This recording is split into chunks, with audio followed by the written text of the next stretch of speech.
मसलो तो जो हालत की। अस्सलाम वालेकुम। पेशवा का कैटेगरी कॉलेज में एज ए सिक्योरिटी गार्ड आहियां। 10 अक्टूबर 2016 में भर्ती थियो आहियां कैटेगरी कॉलेज में सिक्योरिटी गार्ड ते। उन टाइम थी 15,000 पगार। तंहिंमां 2023 हले पियो, 7 साल थी चुका आहिनि।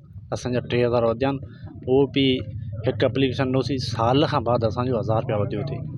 ठीकु आहे, उन खां इहे 7 साल थिया आहिनि, असांजा 3,000 रुपया इहे वधिया, हिते स्टॉप लॻी वियो।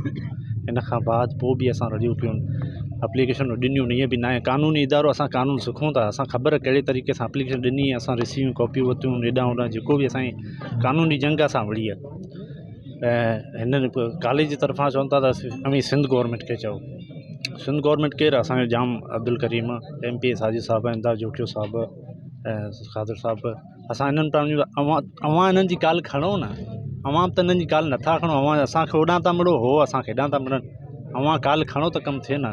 बहरहाल सो आऊं महिरबानी कंदो, वरी महांगाई जी हालत लॻी पई आहे असांजे माना पंहिंजे। घणो टोटल हींअर 18 ॾींहं पिया असांखे, 18 ॾींहं पिया माना न हूंदे बराबरि आहे। असां यकीन कर, मुंहिंजा ॿ पुट आहिनि ऐं ॿई पुट अञा स्कूल में एडमिशन न कराया आहिनि। इंदा साहिब जी सुठी सही ॻाल्हि कई, बिल्कुलु ईअं हर घर जी, हर घाट जी इहा कंडीशन आहे। पंहिंजे बच्चनि खे तालीम कोन पिया ॾियनि, मेन चीज़ तालीम, सो उहा कोन पिया ॾियनि। असीं पूरा नथा करे सघूं न, कीअं तालीम ॾियूं?